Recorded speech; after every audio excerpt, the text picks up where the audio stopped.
Emergency तो देश की जनता आज भी नहीं भूली है। ये भी देश के संविधान का गला घोंटने जैसा था। भारतीय जनता पार्टी के भारी विरोध के कारण कांग्रेस की मंशा पूरी नहीं हो पाई। कांग्रेस और इंडी गठबंधन से जुड़े हुए दलों के मंसूबे पूरे नहीं हो पाए, अन्यथा वे इस कार्य को उसी समय यूपीए गवर्नमेंट के समय कांग्रेस कर देती।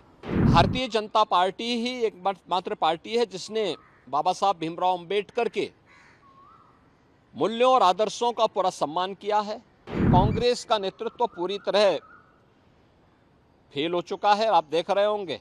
देखिए, इससे बड़ा सफेद झूठ दूसरा नहीं हो सकता है। कांग्रेस, समाजवादी पार्टी और इंडी गठबंधन से जुड़े हुए जो दल हैं, इनके इतिहास के बारे में भी हर व्यक्ति जानता है। कांग्रेस का इतिहास बाबा साहब भीमराव अंबेडकर के द्वारा बनाए गए संविधान का गला घोंटने का रहा है। 1950 में देश का संविधान लागू हुआ और कांग्रेस ने लगातार अभिव्यक्ति की स्वतंत्रता को रौंदने का मामला रहा हो या उसके बाद भी लगातार ये प्रयास किए कि वह संविधान को अपने तरीके से इस्तेमाल करे। जनता का शासन जनता के लिए है, जन भावनाओं का सम्मान हो, ये कभी भी उसने प्रयास नहीं किया। और इमरजेंसी तो देश की जनता आज भी नहीं भूली है। ये भी देश के संविधान का गला घोंटने जैसा था। इसके साथ ही कांग्रेस ने यूपीए सरकार के समय जो पाप किया, तब समाजवादी पार्टी और बहुजन समाजवादी पार्टी भी उनके साथ सहयोगी थी। जब उसने अनुसूचित जाति, जनजाति और पिछड़ी जाति के हकों पर डकैती डालने के लिए, सेंधमारी करने के लिए उस समय जस्टिस रंगनाथ मिश्रा कमेटी और सच्चर कमेटी का गठन करके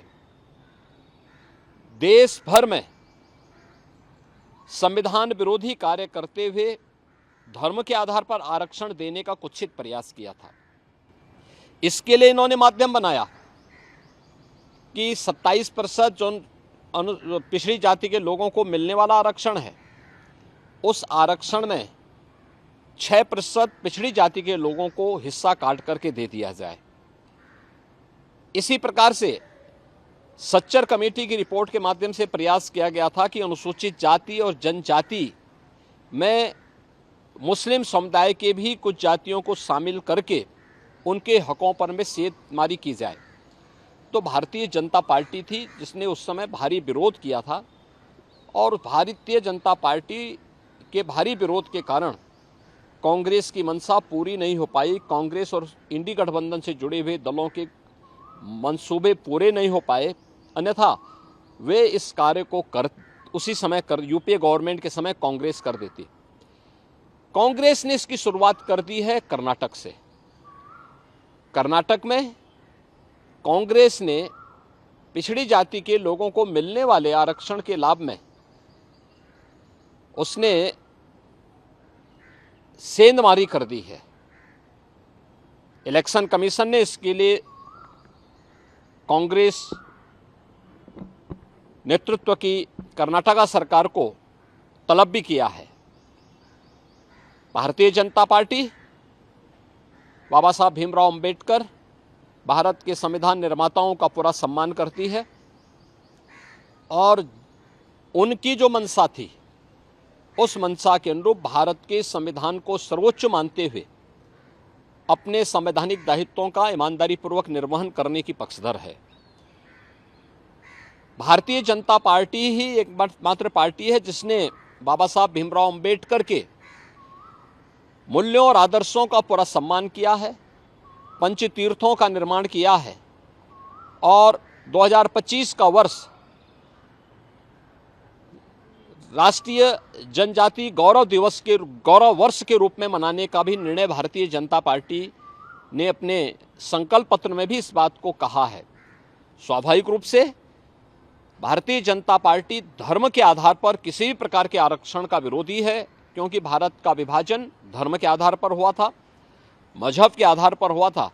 भारतीय जनता पार्टी इसका विरोधी है, लेकिन अनुसूचित जाति, जनजाति और पिछड़ी जाति को मिलने वाले आरक्षण के लाभ का पूरी तरह पक्षधर है और भारतीय जनता पार्टी हमेशा इस व्यवस्था को लेकर के आगे बढ़ेगी। सर, हम ये कह सकते हैं कि कांग्रेस किसी एक राजनीतिक एजेंडे के तहत इस मामले को उठा रही है ताकि वो देखिए, कांग्रेस का नेतृत्व पूरी तरह फेल हो चुका है। आप देख रहे होंगे कि उनके लोग जब अपने स्वयं के नेतृत्व पर विश्वास न होने के कारण लगातार कांग्रेस के प्रत्याशी भी फील्ड छोड़ करके भाग रहे हैं। कहीं उनके प्रदेश अध्यक्ष इस्तीफा दे रहे हैं, कहीं पे उनके घोषित प्रत्याशी स्वयं अपनी प्रत्याशिता वापस लेकर के भारतीय जनता पार्टी के सदस्यता ग्रहण कर रहे हैं, और कहीं पर वे अपनी जानबूझ करके अपने नामांकन प्रपत्रों को अधूरा भरने का काम कर रहे हैं।